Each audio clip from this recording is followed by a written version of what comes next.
Well, hello, With Gratitude Matt listeners. My name is Matt Moran, and I'm the host for the With Gratitude Matt Show. Our goal with the With Gratitude Matt Show is to inspire our listening audience to practice gratitude regardless of how powerful their storm is. I've learned that the practice of gratitude works much like a muscle. The more you use it, the stronger it becomes. Today's guest is Hannah Schermerhorn. Hannah Schermerhorn recently wrote a book, A Single Life to Live. Stop waiting for your life to begin and thrive where God has you today. This book is being released in February, and I think you'll find it very interesting because she was inspired to write this book shortly after she broke off her engagement to her then fiance. Publishers Weekly says Schermerhorn's vulnerability and directness are refreshing, and her practical advice and cheerleading about God's timing should resonate with like-minded readers. Believers will welcome this down-to-earth take on single life. Hannah is a graduate from Milwaukee Engineering School, and today is transpiring her career into being a full-time author. Hannah, it's such an honor to have you on today's show. Welcome to the show, Hannah. Yeah, thank you so much for having me. Absolutely. So I mentioned on the front end, what really inspired you to write this or to author this book that is coming out just in the next week or so. But I'd love to hear a little bit about your life before you even met the man that you were engaged to, and what life was like for you in the Schermerhorn household. Yeah, things were very, very good. So I grew up, both of my parents were Christian. I feel like my dad really had an eye-opening experience where in college he learned about grace, and he was just so excited to learn what that was and what that meant for his life. So I feel like he really brought a lot of that like new excited Christian to raising us as we grew up. So I think my parents were just such good influences to me of, how to live your faith and how to love Jesus and how to see what God's goodness really means for our lives. So I had that all growing up. And then I ended up going to a school, Milwaukee School of Engineering, to get my degree in electrical engineering. And that's where I met the guy that I got engaged to and then broke off the engagement. But yeah, that was kind of where I was coming from and where I was in life at the time. Thanks for sharing that. So you meet this gentleman while in college at Milwaukee Engineering School. Tell us what that relationship was like early on, and what how it ultimately moved forward to you guys getting engaged. Yeah, I think it was really good to start off with, and I had a lot of friends and family who met their person in college and then went and got married, at the end of college. So in my mind, growing up, I always thought, oh, I'll go to college, I'll meet someone, and then I'll get married right after college. So at the beginning of college, I met a guy who I thought checked all the boxes of what I was looking for. He was passionate about his faith and he was smart and all sorts of things that were really, really good. So we had to come together and figure out our different beliefs and work through all sorts of things, especially early on in college where you're figuring out a lot of stuff and what you want your life to look like and maybe questioning some things too. But we really battled through a lot of that. And then after a handful of years, when we were getting closer to graduation, we thought, okay, this is the time to take the next step to go on and get engaged and get married. We were both very excited to start that whole phase of our life and move into our jobs and things like that. So we ended up getting engaged, and then that's when everything happened. Just two months prior to the wedding, I understand, and I'd love to, if you don't mind sharing with our listening audience what transpired there, and how that all kind of unfolded. Yeah, so my fiance at the time had struggled with addiction, and he was very open about that from the time we started dating. So we spent a lot of time working through that and trying to figure that out, and talked about, not moving to the next step until we were good with that. So we had moved on to engagement, and things were good from my perspective, everything that I knew. But then one day, our photographer gave us these books of How Well Do You Know Your Fiance? And it had different questions in it. And one of them was, he's gotten over an addiction. And I was like, yes, I'm so excited. He has. This is amazing. And he admitted to me that he actually hadn't, and that things were going pretty bad, and he had kind of not been telling me about all this stuff. So I was just really upset and didn't know what to do because I thought I knew what the marriage was going to look like. I thought I knew what I was getting into, but it turned out that this really hard thing was still there. So for months, we kind of wrestled with what to do. But as the stress increased, the addiction just kind of spiraled worse and worse and worse. So it got to a point where one day he just said to me, like, this is your fault that you're upset that I have this addiction. And he said there's nothing wrong with it. Other girls would be accepting of it. And he basically said that he no longer saw what he was doing as a sin, and tried to struggle to stop it. So that was a thing I needed to hear, but super super hard because it made me ultimately make the decision and realize that I couldn't continue the relationship. It had to end. So it was super, super tough, but that was the moment where I realized that I needed to once again be single, which I was not happy about in any way.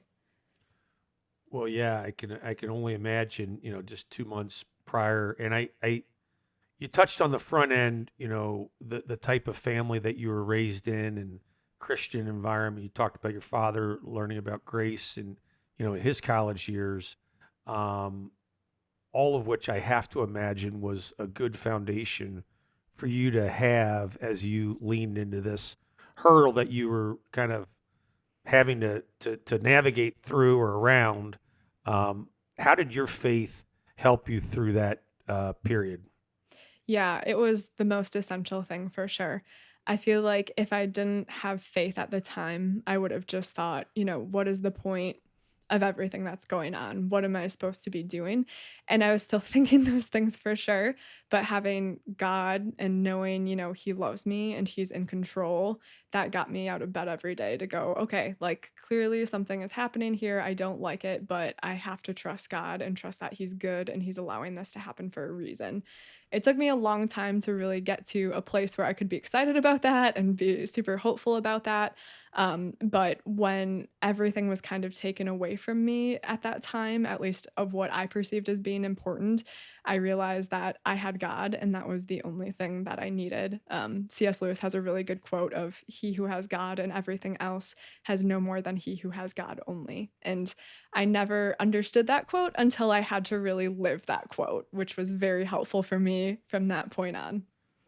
That is so beautiful. That is so beautiful. When we first got up and got connected, you did share with me a little story about your parents as they learned about this addiction with respect to your fiance and how they handled it. And I was really moved by how they handled it. And I think it's important for our listening audience that may have, children that are of college age or shortly, thereafter, that, parents can only do so much to parent. At some point, you have to kind of let them fly on their own.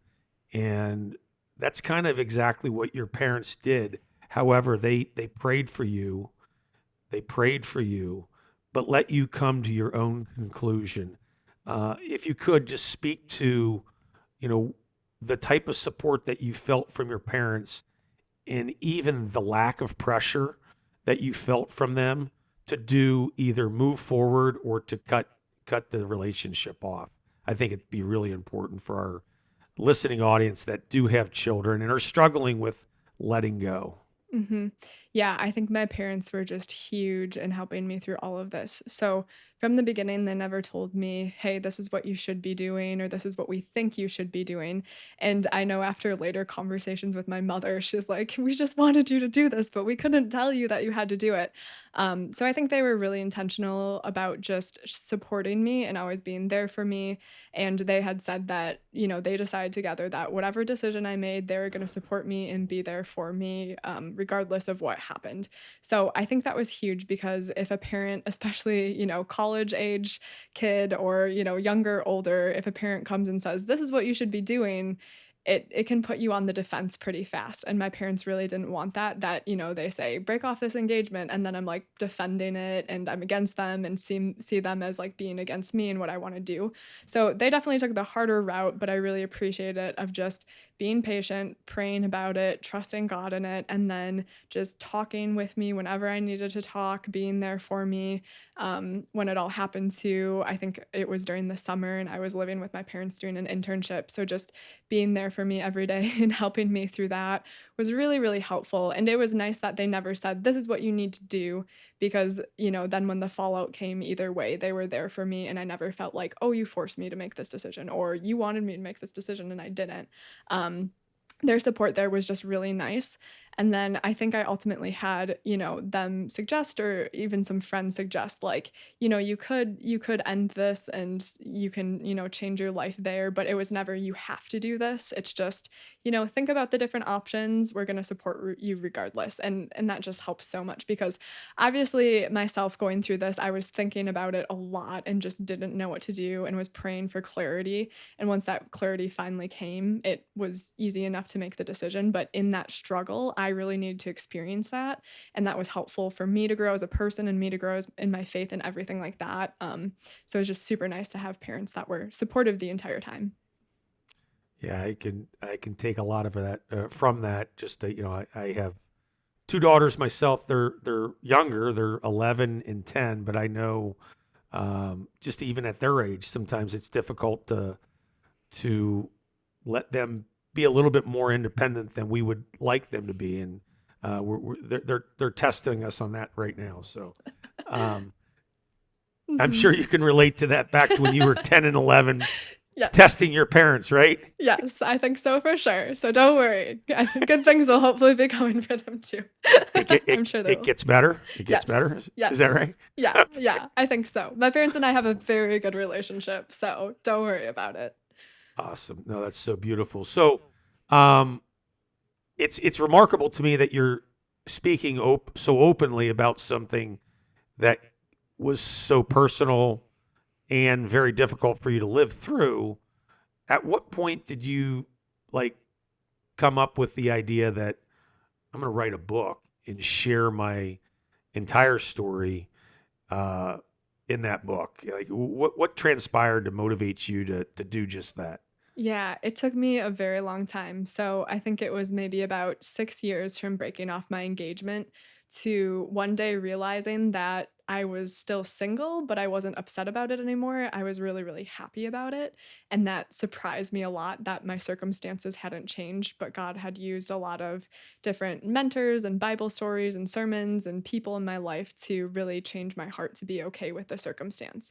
So that happened. And the idea kind of went in my head of, oh, this would be good to have a book, because I wish I would have known these things when I first became single.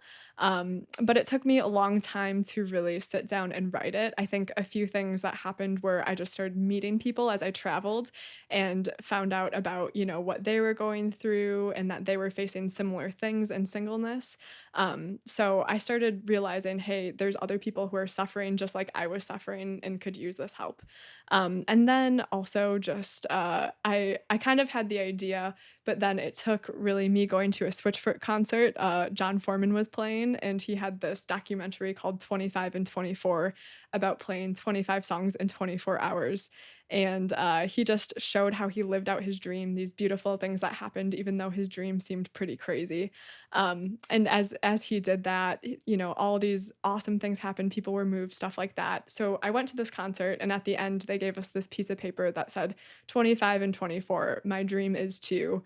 And I knew then, like, I want to write this book. So it was a lot of whispers in my mind of writing a book to get to that point. And then once that happened, I was fully in, and it took me about a year to write the book.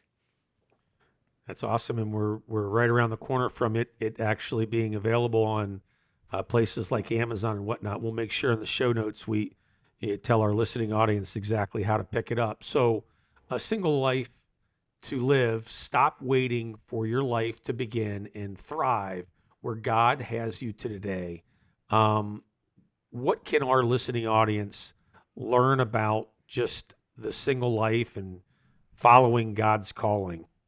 Yeah, I think that a lot of times we think that if you're single, you're not going to be happy. You're just going to be waiting till marriage for your life to begin. But in reality, God says a lot of different things. And there's a lot of great examples of single people in the Bible where they're happy. God has a plan for them. Paul actually says it is good for them to remain single. So there's so many positive things that are associated with singleness. So my whole idea with the book is that I want people to read it who aren't content with their single lives, for them to read it and be able to see that God does have a plan for them, that they can find joy and hope exactly where they are, regardless of their circumstances. And that applies to single people, but it applies to everyone else as well. So, yep, I just want to change people's perspective so that they can just have a little bit brighter perspective as they're in their singleness. Hannah, you mentioned it took you a year to write. What did you learn about yourself and your situation as you wrote this book? Yeah, I definitely learned a lot. There were some chapters where I feel like God just kind of gave them and it was very easy to sit down and write them and not have to wrestle with them a lot. But then there are other chapters where I either experienced something or I started learning about someone in the Bible and had to do a huge deep dive into that.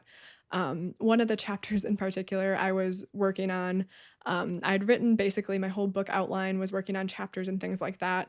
And then I had this weird experience where I tried going on a date and I just had a panic attack and I threw up during the date and I had to like come out of the bathroom and be like, "Oh, I just threw up. I need to leave now."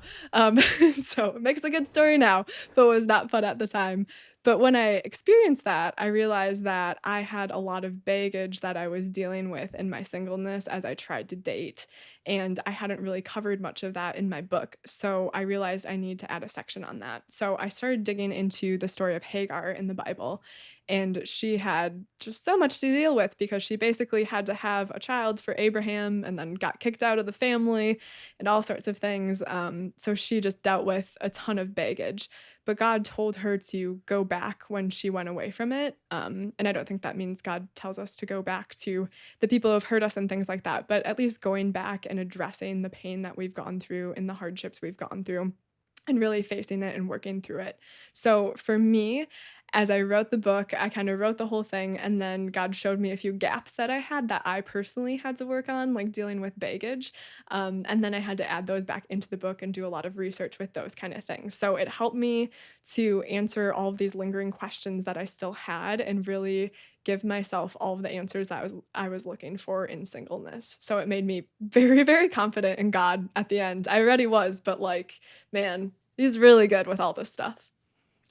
You know, my dad has a saying that we were raised with, and all my brothers and sisters are so acutely aware of. It's say your prayers, do your work, and leave the rest up to God. And as I was reminded of that um, when you were talking about what you learned and the baggage that you had to kind of let go of. Mhm. Um, in my opinion, that's you doing the work that was necessary for you to move on to the next chapter. And I'd like to move on to it. I mentioned that you recently um, got married to your husband, Josh, Mhm. just a few months ago. But I'd love to hear your perspective. If you don't do that work, does Josh even come into the picture at all, or could you have accepted him had you not done the work that you did? Right. Yeah. I feel like definitely not. And when I met Josh too, I was kind of at a point of I don't want to date anymore. I'm writing a book on singleness. Why should I be dating? All of these funny things. But I met Josh and then I met him again at a wedding and we just danced and it was like, okay, maybe I should be dating this guy right now. But thankfully I had worked through a lot of the baggage because when I first started trying to date again for the first time after being engaged, I just felt so weird and so strange. And it was really hard to meet someone and try to see if you want to meet them more, date them more, get married in the future. When you're dealing with all of these things that are so heavy on your mind, but it's kind of hard to share them right away. It's just like, I just went through this really traumatizing experience and now I'm trying to do this thing again. How am I supposed to act normal? I had all these issues with that. So it took me years to really be comfortable with giving people a chance again and to realize that even if my heart gets broken again, that I can trust that God will get me through it just as he had previously, that he's going to continue to do that no matter what happens. So by the time I met Josh, I was in a much better place with all of that. I definitely had a few triggers and things like that that came out and we had to work through and things like that. But at least at that point, I realized kind of the pattern of here's how some of this stuff has affected me. Here's what I'm aware of. And then I was also able to share with Josh, like, here's everything I've gone through. Here is how it affects me.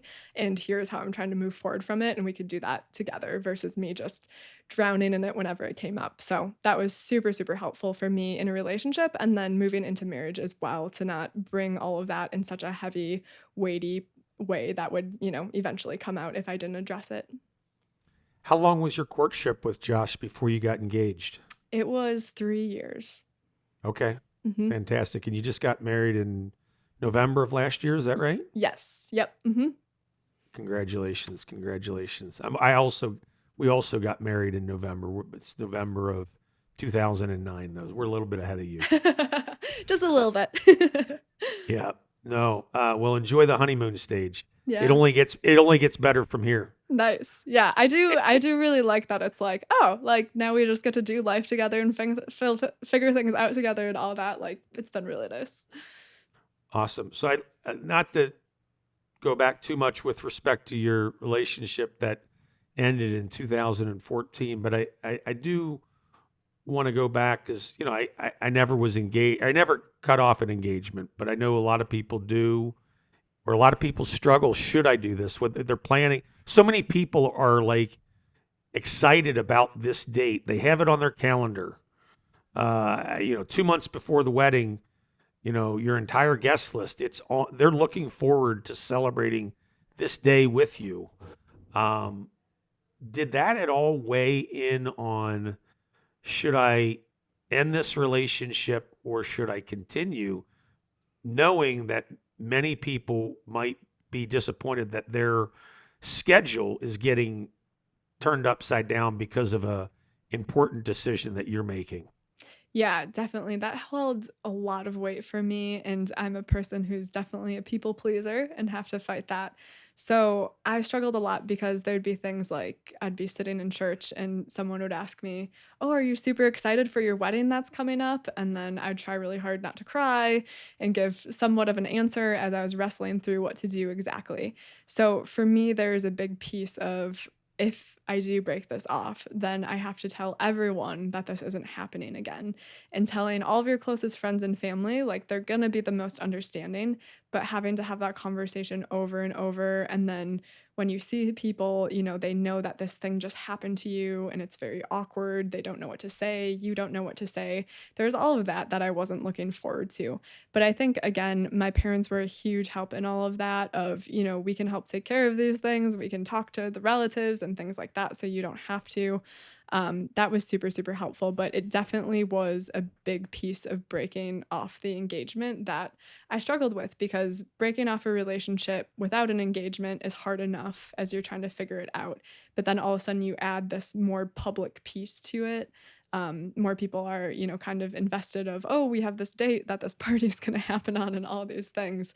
So yeah, that was a big struggle for me too. But thankfully I had a lot of people in my life who really helped to take care of some of those fears, and some of those things I wasn't looking forward to as they unfolded. As I think about just big decisions that I've had to make, one way or the other, oftentimes leading up to that decision, I can feel like a big weight on my chest. It's just there. Hmm.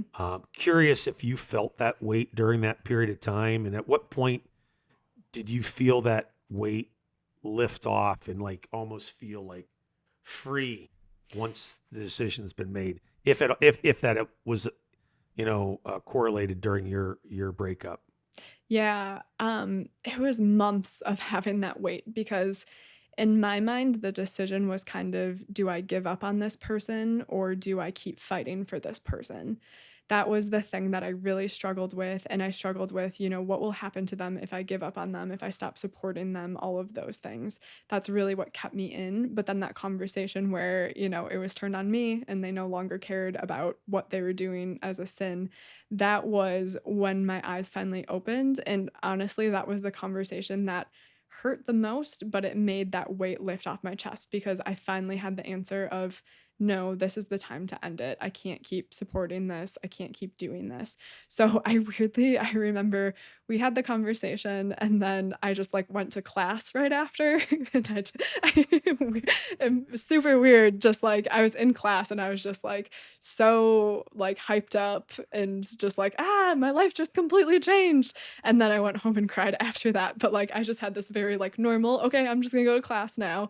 And then worked through it after. But yeah, definitely it hurt a lot, but that was the point where I could start healing from as well. So I feel like that is when that huge weight came off and I wasn't there right away where it's like, okay, trusting God, good things are going to come. It was more just, oh, I'm very upset about this, but now I can at least take the tiny steps to start moving forward and feeling hope and excitement again and all of those things.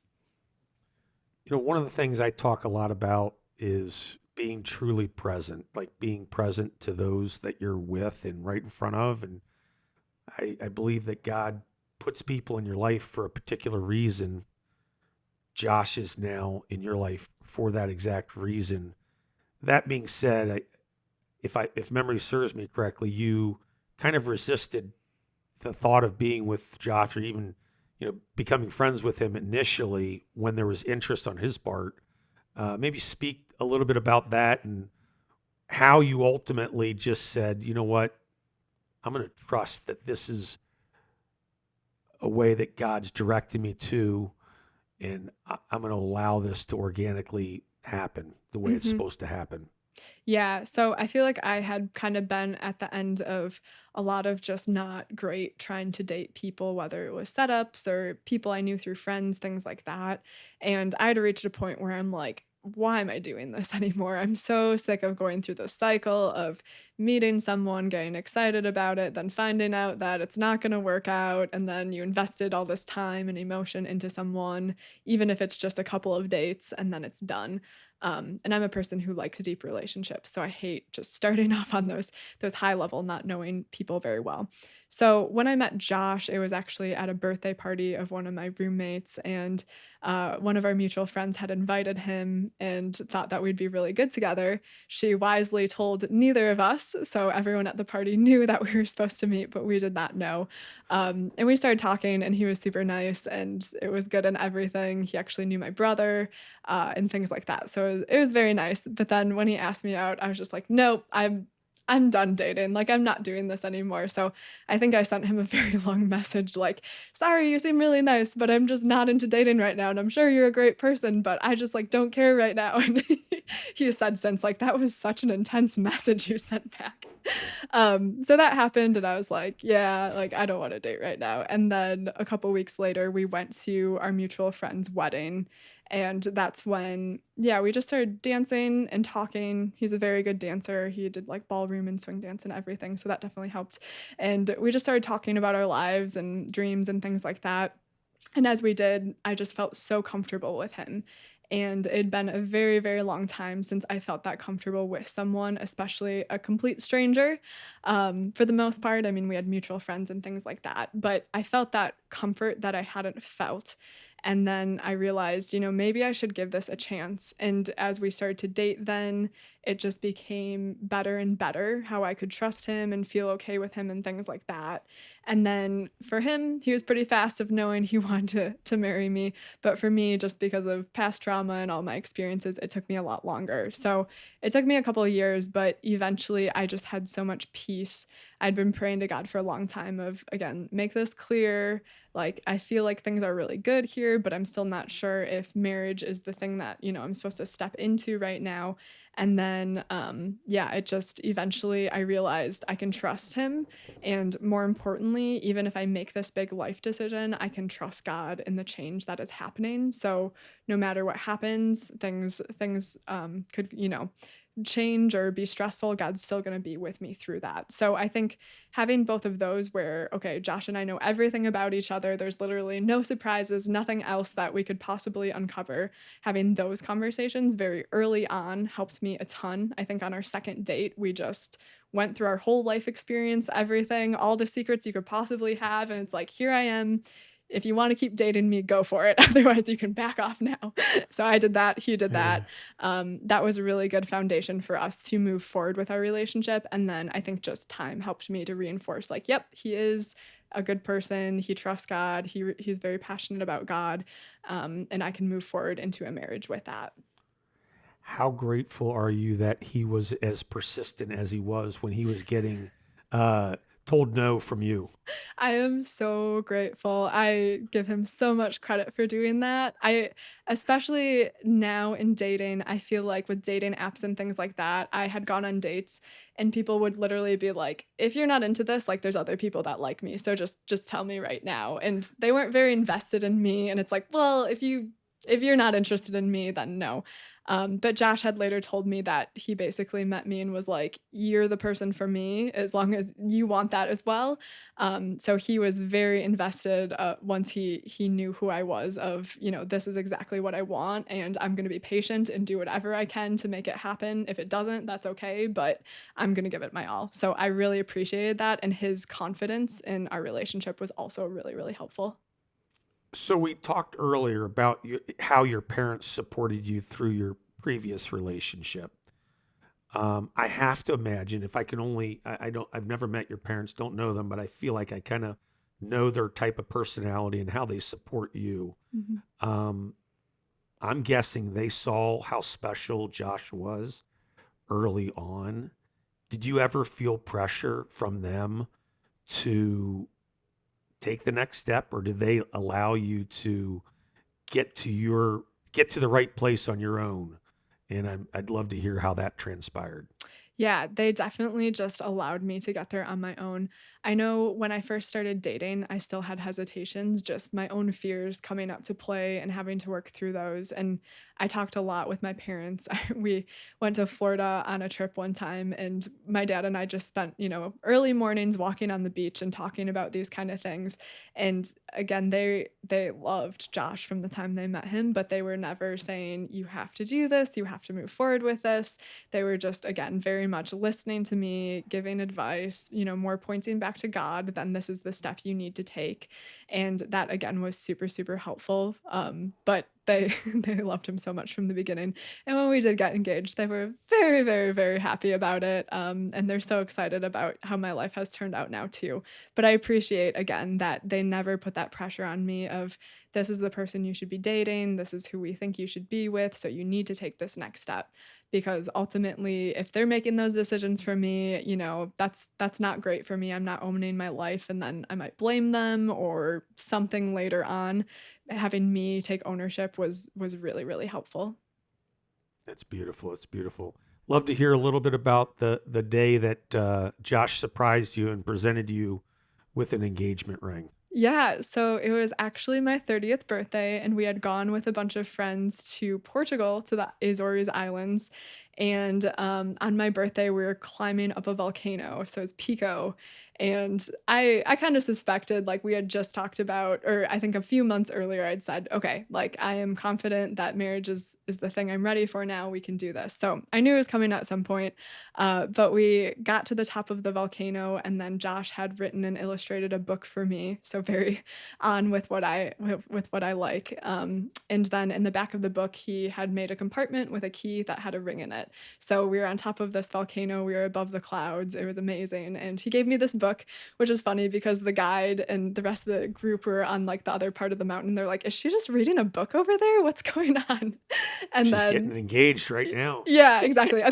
One of my friends I had told, I was like, we might get engaged on this trip, just so you know. So he was like, oh, like he was all like, guys, like it's happening. But then, yeah, some people are just like, what is going on over there? Yeah. So then we got engaged that day and then made our way way back down the volcano. The volcano did not erupt, so that is also very nice. And it was really awesome. He did a fantastic job on that. That's so beautiful. That's so beautiful. With a show around gratitude, when you think about that word and what does it mean to you, and what are you most grateful for today?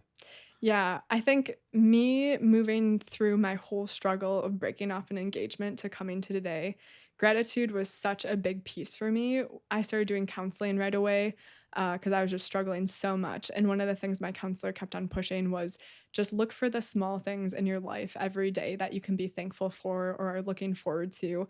And it can be very, very tiny things like, oh, the sun is shining on this cold Wisconsin winter day, or this dessert was wonderful or something like that, or whatever it is. But those things definitely helped me to be excited about life and excited about my day versus just focusing on the negative things that were going on. So that was huge for me in just healing and recovering from everything that happened to me.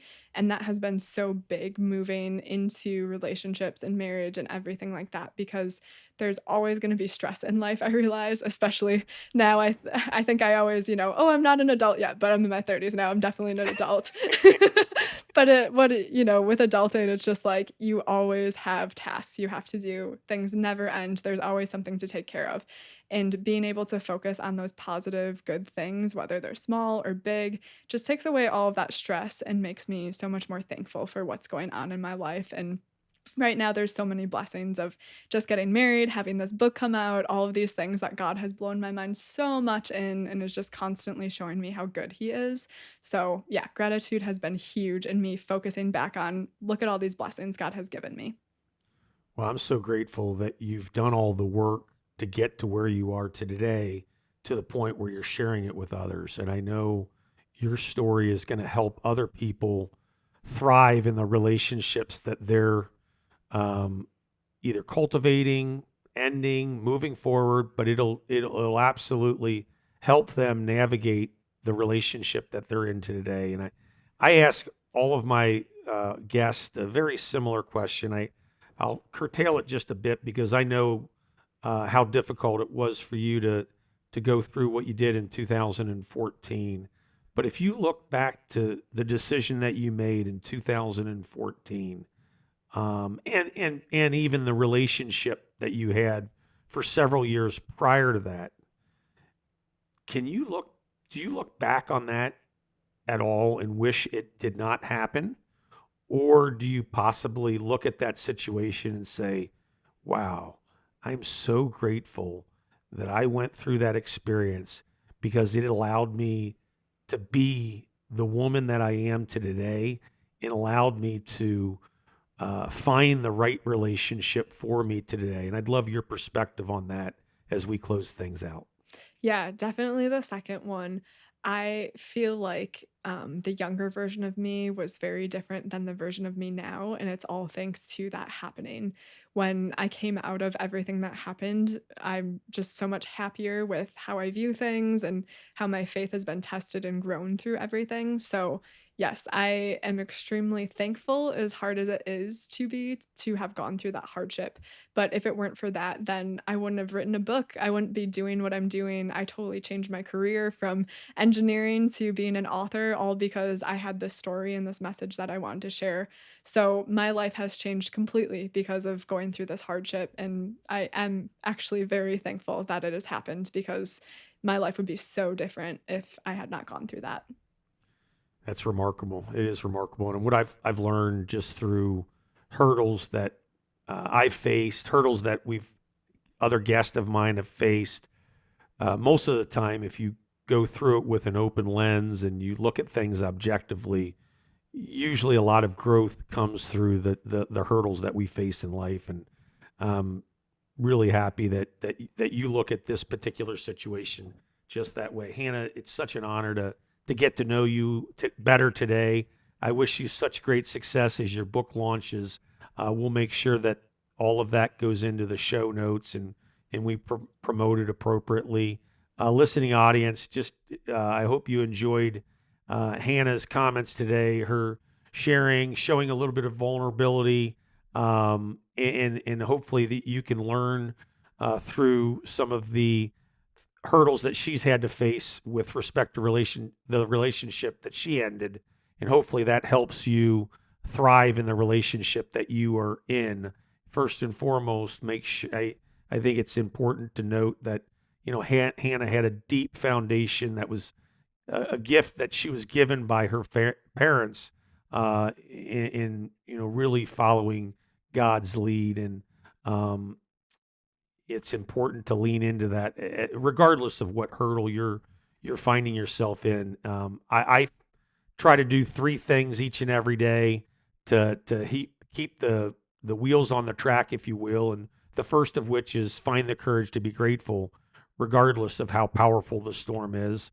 I also talk a lot about truly being present to those you're with. If you're not being present to those you're with, you're neglecting the gifts that God has put right in front of you. And you never know what's right in front of you unless you're paying attention to that. And lastly, pay attention to how you're feeding your mind, your body, and your soul. Today's guest was Hannah Schermerhorn, the author of A Single Life to Live. Hannah, it's such an honor to have you on today's show. If today's show inspired you in some way, shape, or form, subscribe to the show, comment on it, and share it with others. With gratitude, Matt listeners, until next time, find the courage to be grateful. Godspeed, my friends.